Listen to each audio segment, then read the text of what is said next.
This episode is brought to you by the podcast Tools and Weapons with Brad Smith. You know, one of my favorite subjects to discuss is technology. Because when you think about it, there are few things in the world that can improve or destroy the world like the technologies that humans create. The question is, how do we find the balance? Well, one of my favorite podcasts that aims to find the answers to these questions is hosted by my good friend, Brad Smith, the Vice Chair and President of Microsoft. From AI to cybersecurity and even sustainability, every episode takes a fascinating look at the best ways we can use technology to shape the world. Follow and listen to Tools and Weapons with Brad Smith on Spotify now. 'Tis the season for holiday travel, and with Amtrak, visiting friends and family has never been easier or more comfortable. With no middle seats, extra leg room, and spacious seating, you and the entire family can relax the whole way there. So skip the bumper-to-bumper traffic or crowded airports and experience the gift of traveling comfortably aboard Amtrak this holiday season. Book early and save at Amtrak.com. Restrictions may apply. With Shipt, you get a personalized shopping experience delivered same day right to your door. So you can trade holiday memories like sitting in traffic for way better memories, like sharing the last scoop of cookie dough or helping decorate the house. Or just enjoying a quiet moment to yourself. Sign up for a free 14-day trial of Shipt today and give your loved ones what they really want this year. More you. Shipt. Delight in every delivery. I'm Jason Pack. And I'm Alex Hall, and this is Disorder, the podcast where we try to order our crazy world. One of the perennial themes in this podcast is how internal political dysfunction in our own countries is hampering our ability to tackle international political challenges effectively. So for today's episode, I'm really excited to have as our guest former Congressman Tom Malinowski. He represented my home state of New Jersey for 2 terms as a Democratic member of Congress. He's on our show today to help us understand what's going on in American politics and actually how the long trajectories of American history and American politics affects global dynamics.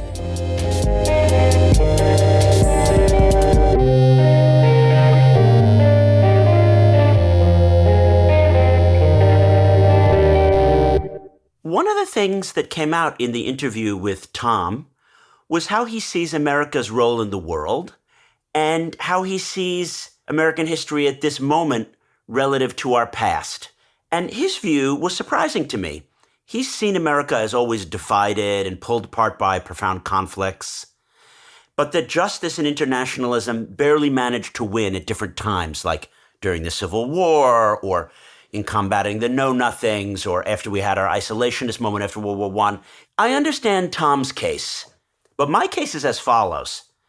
America really only acquired a sustained global presence, some might call it an imperial presence, after the Spanish-American War of 1898.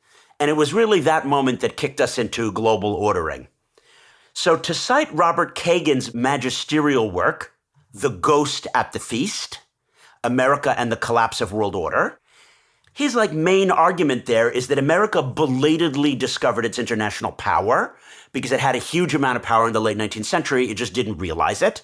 And we gradually took on the mantle of global ordering. Now, to quote from Kagan, when given a choice at the ballot box, Americans consistently chose the more internationalist of the 2 candidates. I think Kagan's quote holds with 1 or 2 exceptions from 1898 all the way until 2008.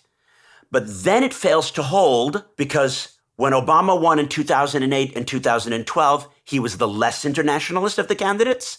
And when Trump won in 2016, he was less internationalist, less interested in hegemonic ordering than his opponent. So American history is in a different moment than it had been previously.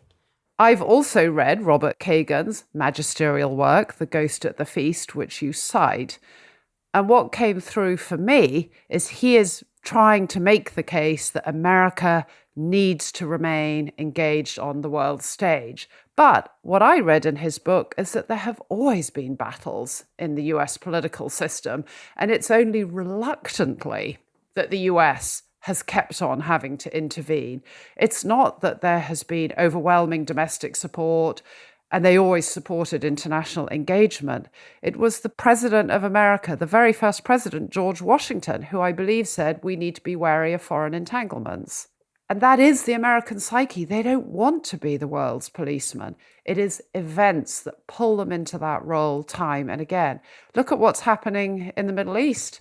The US had hoped to step back from the Middle East. It wants to focus its efforts in China or combating China. And yet again, events are forcing them to re-engage in that part of the world as well. So I think they are reluctant internationalists.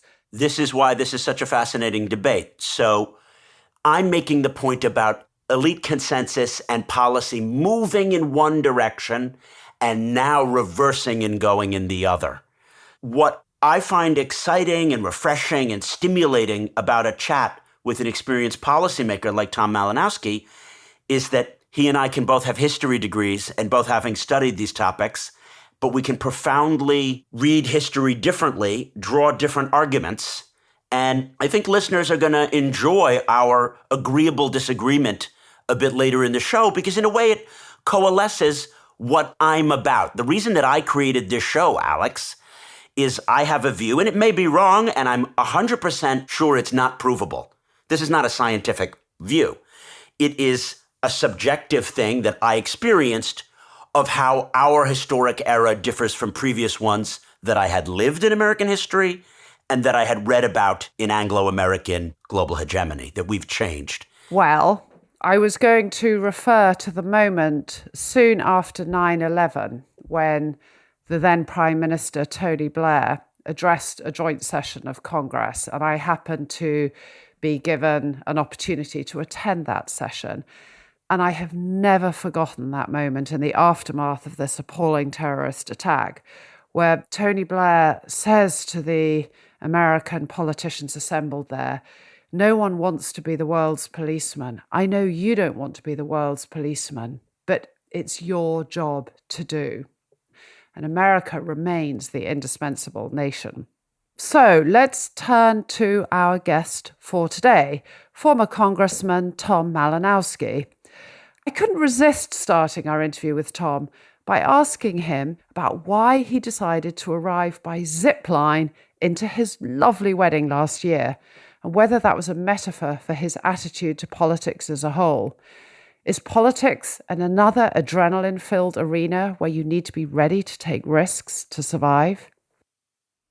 I don't understand why everyone doesn't enter their wedding on a zip line. I mean, why, That's so dull, a conventional why would way. anyone walk up to the altar in a boring way? You're supposed to entertain your audience. Entering politics when I did was maybe more dangerous than that little fun stunt. In my case, it was not a lifelong pursuit. I was a public servant. I worked at the State Department and the White House. But, a funny thing happened in America in 2016.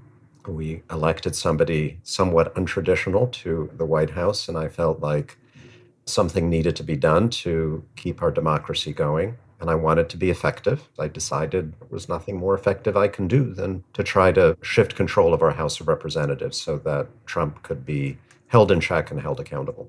And it was much harder and scarier than I had imagined, but heck, I was successful, and here we are. So let's talk a little bit about your district. I feel like Central Jersey, North Central Jersey encapsulates a lot of what makes America great. A bit of migration, different kinds of economic activity, proximity to Manhattan, but its own dynamic. How do you see your district relative to America? It's a middle-of-the-road district politically, probably more Republican, definitely more Republican traditionally. Very affluent, well-educated, suburban, rural. It would have voted for Romney and Bush and Reagan and all the traditional Republicans, but it's not a Trump district. I was able to win for that reason. I'm guessing that this is because elite coastal areas, even when they're in traditionally Republican spaces for a whole range of taxation reasons, are internationalist. But similar districts in Middle America or the South might not have that same dimension. This has been a paradox I've never understood about American life because the middle of the country and the South are as dependent on exports and international investment as the coast. So maybe you could talk us through how people see things differently. I don't know about the internationalist part of it. The Republican part of it was Republican because they're pro-business. They don't like high taxes. They don't think the government should interfere too much in their lives. But they're also not into overthrowing the government. They're not into denigrating the FBI and the military. They're not into telling people that vaccines are part of some crazy conspiracy. These are reasonable, pragmatic people who were, many of them, enough of them to elect me, repelled by Trumpism. I think that's a key point, is that it's the decrying of the lack of civility.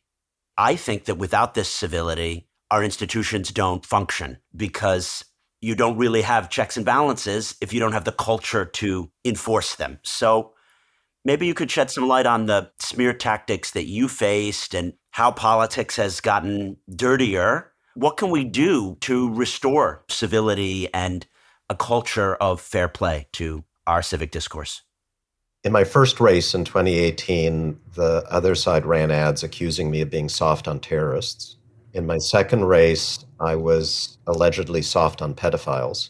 And in my third race, I was allegedly a corrupt stock trader. So I felt like the opposition's view of my character was improving from race 1 to race 3. And yet the third one is the one that you lost. So it was the corrupt stock trader that pushed your voters over the edge. Actually, not at all, no. But what caused my defeat in my last race was that the district boundaries changed. And a moderately Republican district became even more Republican. Despite those attacks, I did better than in past elections if you looked at it precinct by precinct. So the attacks didn't really work. They were unpleasant. It was depressing to see people running for office, not on a positive agenda, not talking about the issues, but on that kind of stupid character assassination. But it didn't work. Look, I don't know when politics was entirely civil in America. If you ask Thomas Jefferson and John Adams, they would probably think that things have gotten much more gentlemanly over the years than what they were used to. Where we have seen a more dangerous erosion is in respect for those unspoken norms of abiding by the rules of the game.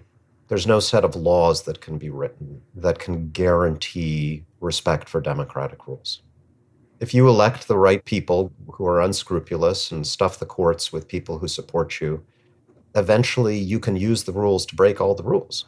We came close to that in America. Like one more Trump victory, we might have actually had a situation where a president could defy the will of the voters. And the successful dictators and fascists and communists have generally been people who have no inner moral constraints. Like they're willing to seize power. They're willing to hurt their opponents. They're willing to break the norms, whereas good people hesitate. That's why evil rises. And it's also why we need politicians who ride zip lines into their weddings, because they could be good and not hesitate. Exactly. It should be the key criteria for any person we elect in the future. As part of the swearing in process. Correct. I will start the zipline party and you can be my first supporter. But yeah, these guys, they generate outrage and then they ride outrage to power. And it doesn't matter whether you're conservative or liberal. These guys have no governing ideology. It's just about feeding the desire for a leader who'll smash everything to pieces. Do you see our domestic divisions here causing a situation where it's not just Putin licking his chops, but the Chinese are like, wow, Rome is going to fall. We can just step up to global leadership because they're tearing each other's heads off. They're not even paying attention to what we're doing. It has almost always been like this. We had a civil war. Hundreds of thousands of Americans slaughtered each other.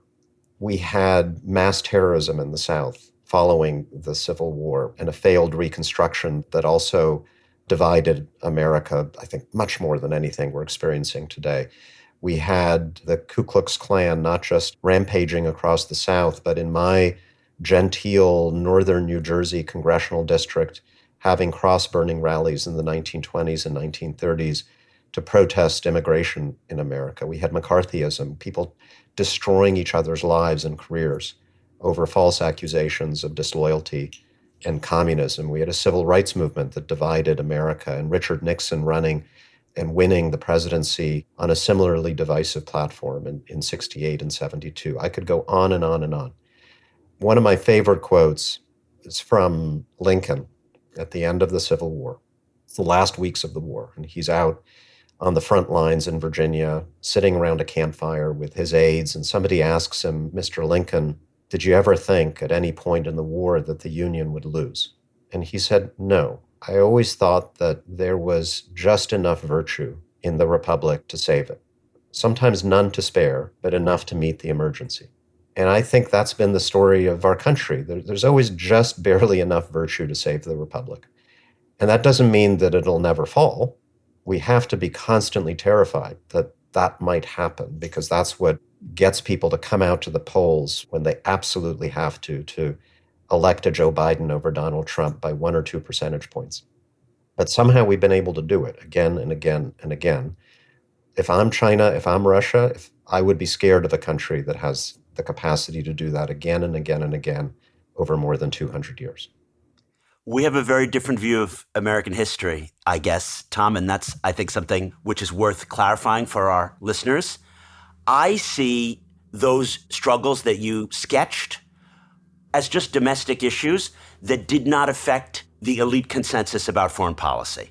So I see something very, very different than you, which is that we never fell prey to this problem whereby domestic division so overwhelms that there isn't a consensus approach to foreign policy. And I look at the period, particularly from Truman until Reagan, of one of almost complete consensus on America's role in the world, setting the terms of trade, dealing with our NATO allies, confronting the Soviets. You know, Reagan might have pushed a little bit more on defense spending. Carter might have pushed a little less, but it was elite consensus. And now, bizarrely, if you're a Republican in the Trumpian wing, you like the Emiratis. And if you're a Democrat, you're like, well, we have to work with the Qataris and we have to have this Iran deal. That is fundamentally different. Do you disagree? Completely. We look back to post-World War II, the Truman administration, as this glorious period of bipartisan support for American leadership. That's bullshit. In 1946, there was overwhelming bipartisan support to get out of Europe, bring all of our troops home. Nobody wanted to do anything like NATO or the Marshall Plan. There were a handful of people in the US government who saw the rise of communism as a threat, and the rest of them wanted nothing to do with it.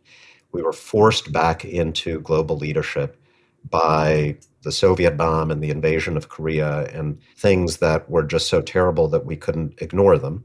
Even into the 1950s, there was a major faction of the Republican Party, the Taft Republicans, who opposed NATO, who did not want the United States to have a single soldier stationed in Europe. We tore ourselves apart in the McCarthy years over how we should address the Soviet threat. You had one group of people who believed that America's openness and democracy and our willingness to take in immigrants was a strength, and another group of people who felt that it made us vulnerable, that it was one of our greatest weaknesses. There were all kinds of debates, and the internationalists tended to win those debates. But if you'd been present at the time, there were massive disagreements. And what's going on now? We've got a massive disagreement again because we have one faction of the Republican Party that is isolationist and probably ideologically pro-Putin. And yet, in the midst of these divisions, we have managed an investment in Ukraine that is equivalent to our investment in the Marshall Plan in terms of the amount of money we are spending. We've managed to mobilize, with the Internationalist Party having, when the war started in Ukraine, a 5-seat majority in the House and a 0-seat or 1-seat majority in the Senate.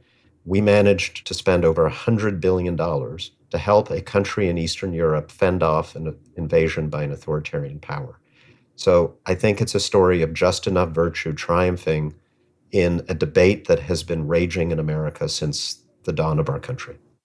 We can agree to disagree agreeably. I have a view of fairly consensus Anglo-American leadership, and that vision of being willing to make sacrifices to set the terms of trade in the international system and to coordinate allies and use Anglo-American convening power was something which was shared by both parties in the US and the Liberals, Tories, and Labour, all the way till Attlee in the UK. And I think that is at the essence of what we're talking about here on the Disorder podcast, is that the global enduring disorder is a new phenomenon.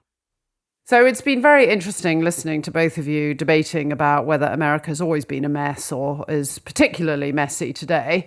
I think it's always been messy. Your democracy's never been perfect, and you've intervened or acted internationally in an imperfect way.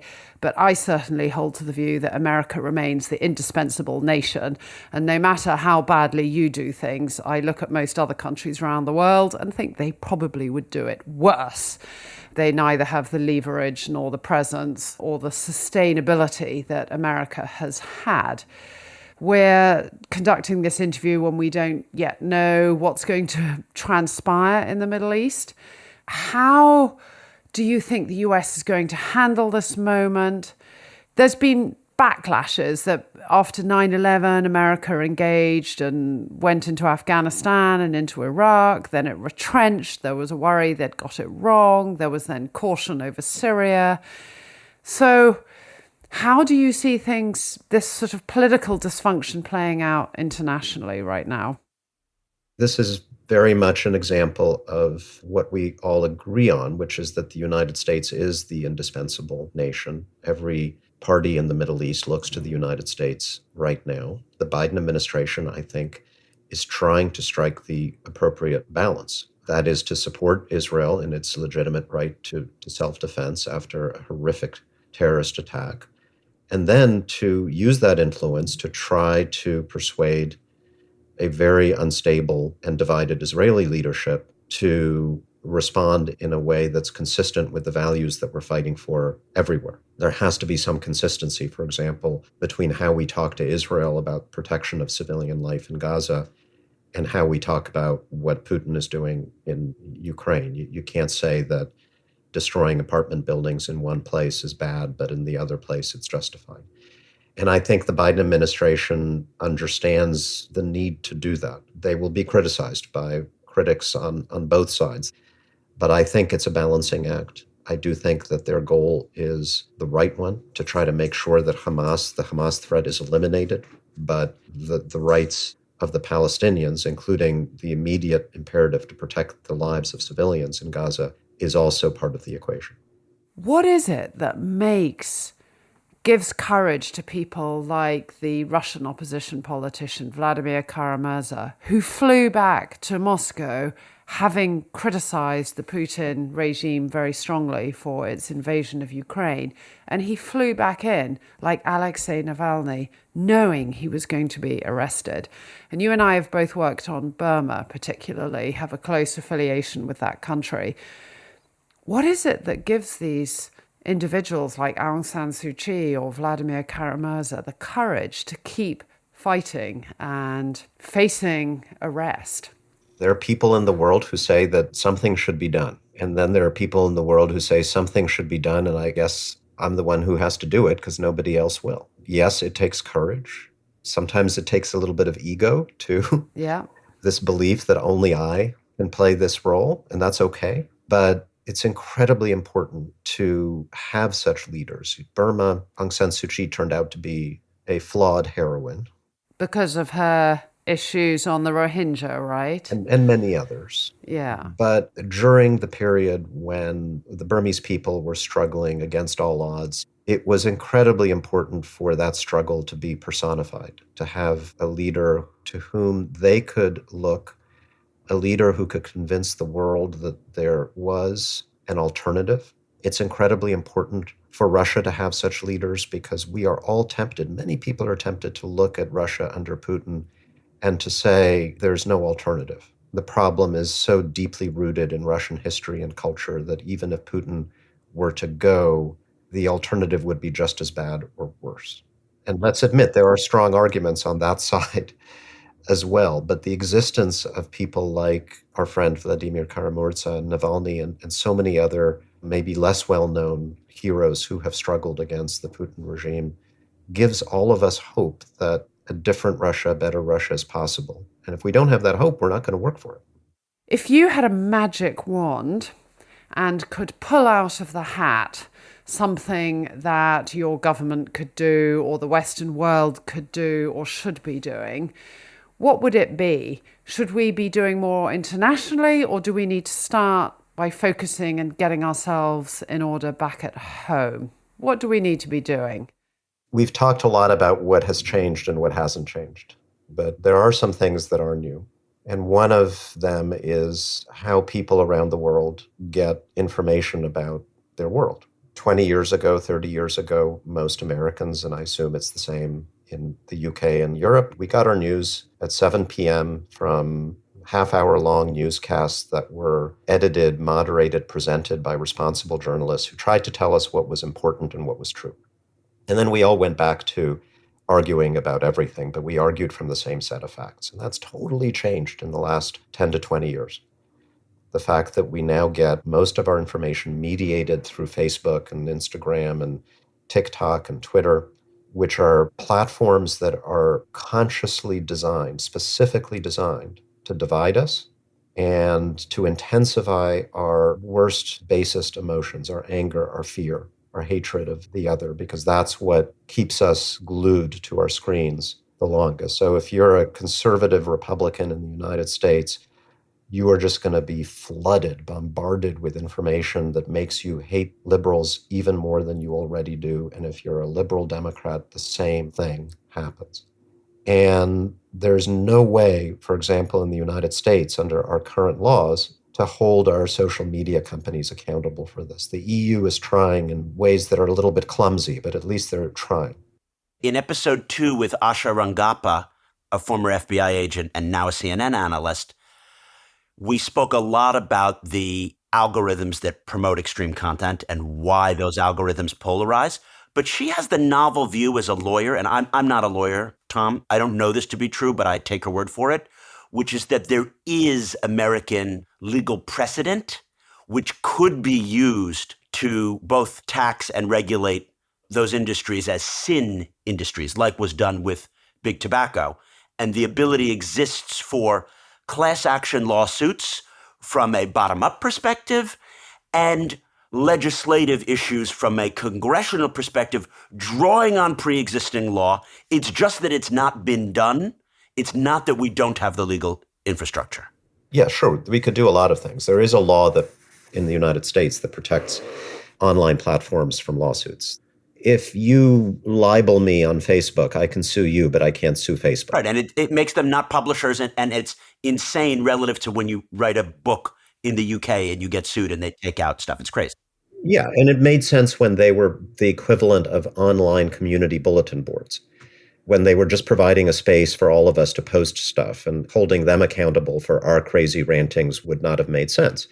But now that they are writing these extremely sophisticated software programs, the algorithms, that literally determine what you and I see and hear about the world every single day, the idea that we don't hold them responsible for what they know to be the consequences of those algorithms. They know, they've done internal studies that demonstrate that most of the people joining extremist groups in the United States today are joining because their platforms recommended to them that they join. And there's a solution, right? If I had a magic wand, I would redesign social media. And why is it so hard to get that through Congress? It's still hard for people to understand. It's much easier to have a debate among politicians about what we should allow and what we should forbid on social media. Do you somehow force them to or encourage the social media companies to block bad content, or is that a bad thing because freedom of speech says in America we should allow all kinds of content? That's a debate everyone understands. So we're having a 19th century debate when a 21st century one could solve the problem. Correct. And it's fairly easy to see how you could redesign these platforms so that they would still be profitable, maybe 3% less profitable than they are today, but where what we get is actually good for us.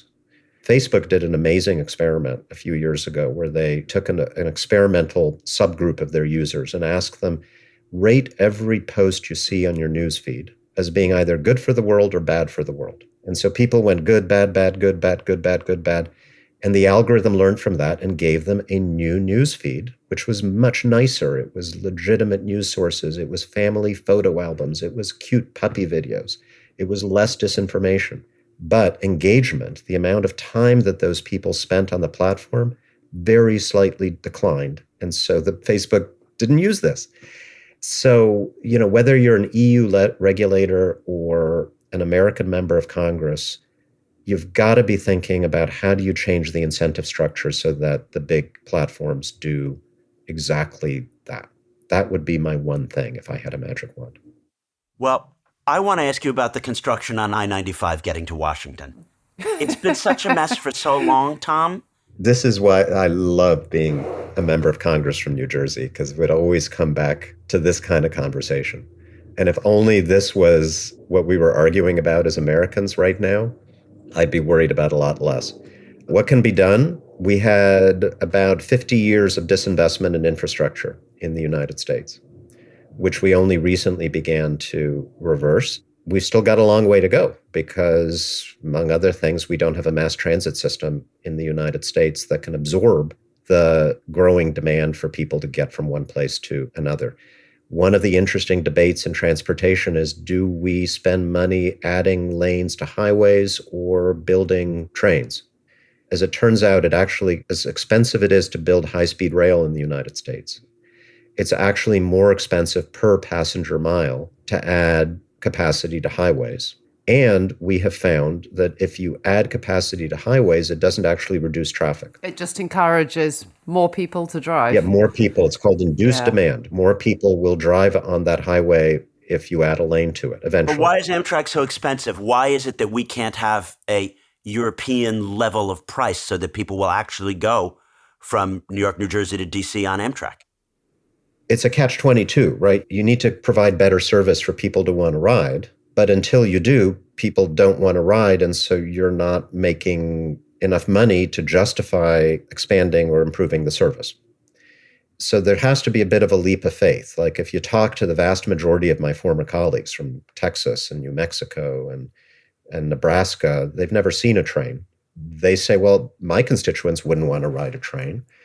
Our answer is, well, maybe if they had a train, they'd want to ride it. And so you have that endless debate. We have a lot of places in America where large metropolitan areas are close enough together that there would be huge demand for a good system of high-speed rail if it existed. But the upfront investment is very high, and it's one we just have to decide we want to make. We have to do this, otherwise the disorder will never be ordered. One of the things that I learned as a member of Congress from New Jersey is that if we want to stop fascism in the United States, we have to make the trains run on time.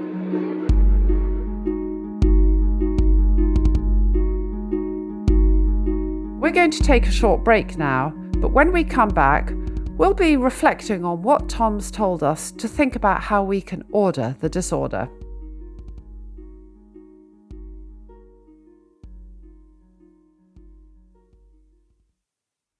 This episode is brought to you by the podcast Tools and Weapons with Brad Smith. You know, one of my favorite subjects to discuss is technology. Because when you think about it, there are few things in the world that can improve or destroy the world like the technologies that humans create. The question is, how do we find the balance? Well, one of my favorite podcasts that aims to find the answers to these questions is hosted by my good friend, Brad Smith, the vice chair and president of Microsoft. From AI to cybersecurity and even sustainability, every episode takes a fascinating look at the best ways we can use technology to shape the world. Follow and listen to Tools and Weapons with Brad Smith on Spotify now. With Shipt, you get a personalized shopping experience delivered same day right to your door. So you can trade holiday memories like sitting in traffic for way better memories, like sharing the last scoop of cookie dough, or helping decorate the house, or just enjoying a quiet moment to yourself. Sign up for a free 14-day trial of Shipt today and give your loved ones what they really want this year. More you. Shipt. Delight in every delivery. ¿Cuál es tu llamado? ¿Hacer algo que te guste, lograr cambios o ser parte de algo más grande? ¿Pero cómo encontrarlo en tu futuro? Las Fuerzas Armadas tienen grandes oportunidades para lograr tus metas. Conoce más en todaysmilitary.com. Alex, we heard from a man who was courageous enough not only to zipline to his own wedding, but to face down neo-populism in his own state, to throw his hat in the ring, to say, hey, I was an expert, now I want to be a leader. And I came away feeling he has that kind of quiet, calm confidence that maybe I lack, but that we need a lot more of in America and on the world stage. I couldn't agree more. And I have often wondered myself, having stepped out of the civil service and then becoming quite active on British politics in terms of commentating and reflecting on international politics. And yet I'm terrified at the idea of entering politics myself, even though I've had quite a few people reaching out to me and saying, please, would you consider being a candidate? And I am someone who has done a bungee jump. So I don't think I lack courage in many things, but it really takes quiet conviction to enter politics. And actually, Tom's point about why is it that certain people put themselves forward, people like Vladimir Kara-Murza or Aung San Suu Kyi, and they look around and they say something needs to be done and somebody needs to do it. And if it's not me, then who? I mean, we need people who are willing to put themselves forward. But the climate of today's politics, and I would say especially for women, I think it's particularly toxic. There is a misogynistic trend, but it's a really toxic arena. So having people like Tom willing to run is so important. I think you hit on a few things there. It's not only about courage and ability, but maybe a lack of cynicism. I don't struggle with the courage to risk it all, to take the gamble, to, find your ski caught on some ice and ruin your knee. You bear the scars of your dangerous life, Yeah, Jason. and I don't lack the convictions, but I might have too much cynicism. My interaction with the apparatus, in other words, my time in Washington and working on K Street and briefing people at State, is nothing works. The system is so broken, there's nothing really that I can contribute. And therefore, my initial idealism of you got to be on the inside trying to make incremental change rather than throwing bombs from the outside. No, actually, you can't be inside the beast right now because it's simply so broken. And I think that has to do with a cast of mind. I look at a guy like Malinowski, and from what we've heard today, is he's actually more quietly optimistic about the future than, say, I am. And when he reads into American history, we always had know-nothings and anti-migration politics in this country. So look, we struggled in the past and the internationalists won, so we will again. And I just don't have that kind of lack of cynicism and quiet optimism. And therefore, I think I wouldn't be able to lead others to have that. What do you think, Alex? I'm absolutely not cynical. Absolutely not. And I have always been extremely idealistic as well. However, I'm not particularly hopeful right now. I do share your pessimism about the state of the world, but I've never, ever succumbed to cynicism. And I think if we succumb to cynicism and to apathy and nothing can be changed, then nothing will be changed. I can't remember who it was. The famous quote is, all it takes for bad things to happen is for good people to do nothing. But you have to keep hoping. I mean, I love Tom's comment, his quote about President Lincoln. There's always just enough virtue to eventually allow the good things to happen and the right decisions to be made, even after we've exhausted all the alternatives. And if you succumb to cynicism and despair, the bad guys really have won. It's just that we can't take things for granted.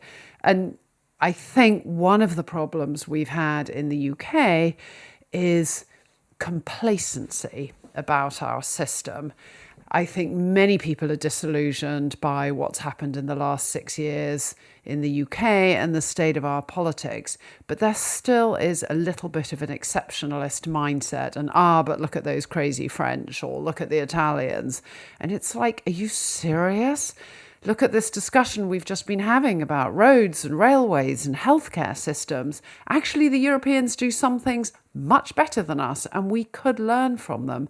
And there is a certain state of complacency in the UK, and there is a certain state of exceptionalism in the US. And we need to overcome that mindset. I'm probably as idealistic as you, Alex, and I really want to think big and bold and to try to create a NATO-like institution for climate change and try to have the Western and democratic allies figure out new ways to incentivize peace in the Middle East, and I want to throw my hat in the ring there. I think that the cynicism I was referencing is about the interpersonal relations. And if I think about someone not only with your sunny disposition, but with your interpersonal skills of, I can work together with, the people at this think tank or in that State Department bureau. My experience, unfortunately, and it's super interesting when I listen to a politician like Tom, is that actually you can't work together with the people at that think tank or in that State Department bureau because they're actually incompetent. If they are competent... I never think that.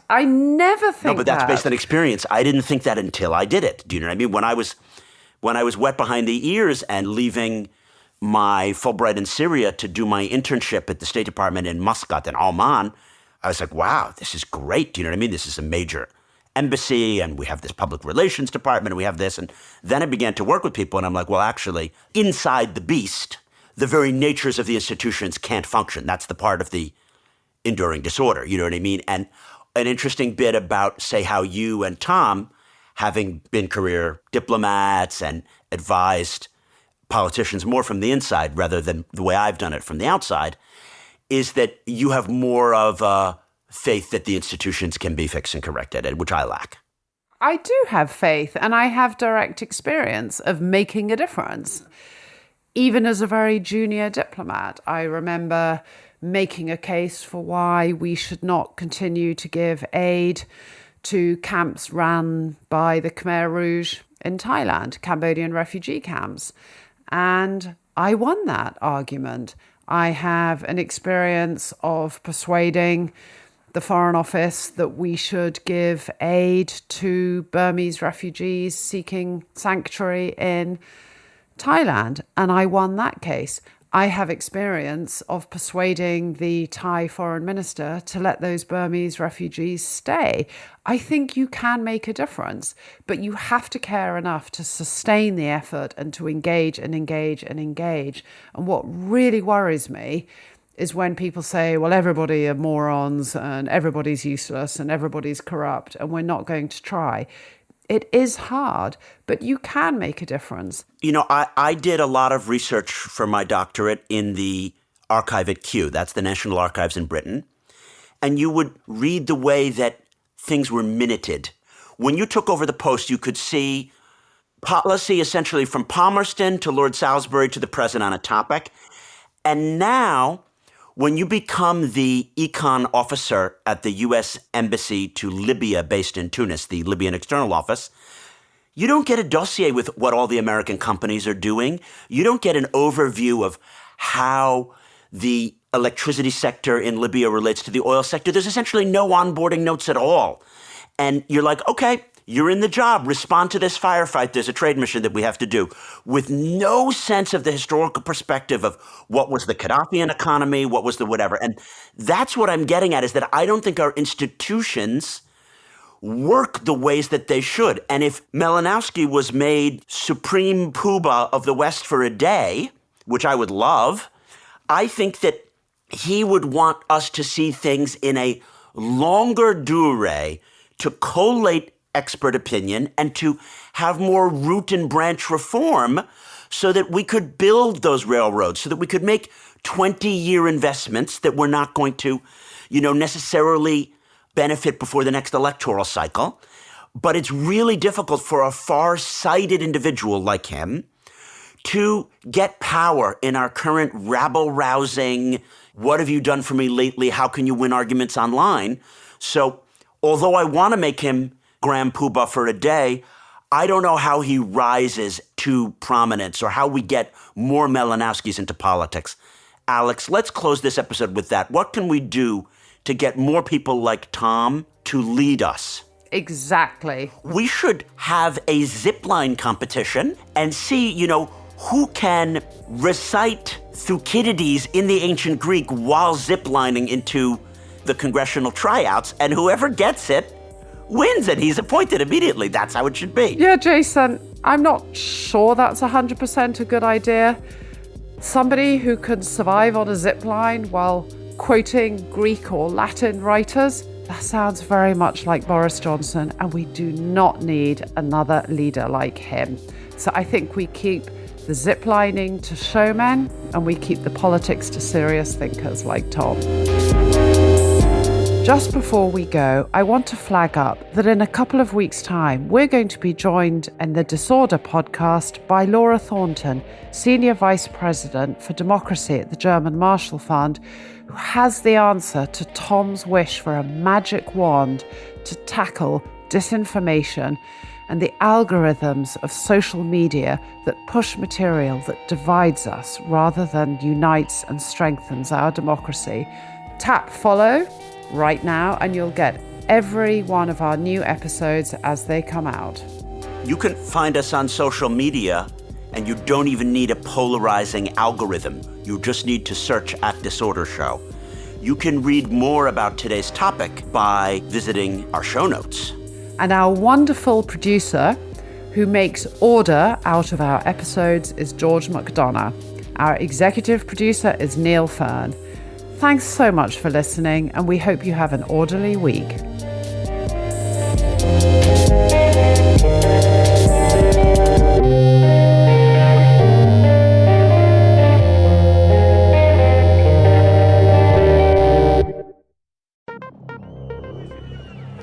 It feels that chaos is the biggest feature of our lives right now, from Ukraine and the Middle East to the prospect of a Trump presidency.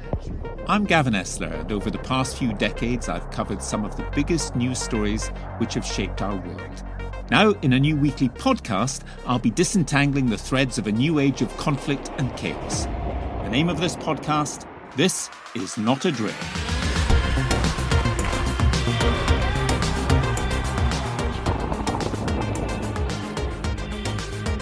Coming soon from the makers of Doomsday Watch, This Is Not a Drill with me, Gavin Esler, and guests. Find it on your favourite podcast player.